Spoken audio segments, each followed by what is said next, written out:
ఇంకో ఎమ్మెల్యే ఇంకా విచిత్రం. నా నియోజకవర్గంలో వరదలు వచ్చినాయి, ముఖ్యమంత్రి రాష్ట్ర ప్రభుత్వం పట్టించుకోవట్లే, 100 కోట్లు మాకు అప్పేయండి అని ప్రపంచ బ్యాంకు ఉత్తరం రాసిండు. ప్రపంచ బ్యాంకుడు రాష్ట్ర ప్రభుత్వానికి తెచ్చుడే కష్టం కేంద్ర అనుమతి లేకుండా. ఒక ఎమ్మెల్యేకు ఆయన నియోజకవర్గంలో వరదలు వచ్చినాయి కాబట్టి ఈడ ముఖ్యమంత్రి లేడు, మంత్రివర్గం లేదు,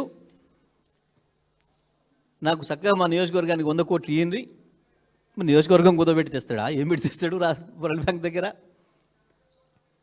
ఒక్కొక్క ఎమ్మెల్యే ఎంత అద్భుతంగా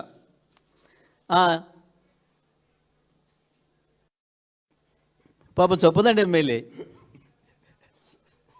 ఏంది అసలు రిజర్వేషన్ ప్రక్రియ తప్పుంది, ఏకంగా చీఫ్ సెక్రటరీకి లెటర్ రాసిండు.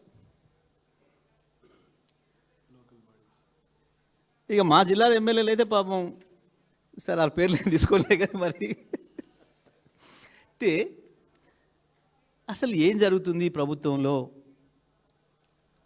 సరే వీళ్ళ సర్కస్ ఫీట్లు చూసి, వీళ్ళ అద్భుతమైన విన్యాసాలు, దాన్ని ఏమంటారు పిల్లలు నేర్పేది, చెనవలు చేస్తారు చూడు బాగా, జిమ్నాస్టిక్స్. వీళ్ళది జిమ్నాస్టిక్స్లో పోటీ పడుతున్నట్టు కనబడుతున్నారు అంతా, ముఖ్యమంత్రి, మంత్రులు, ఎమ్మెల్యేలు.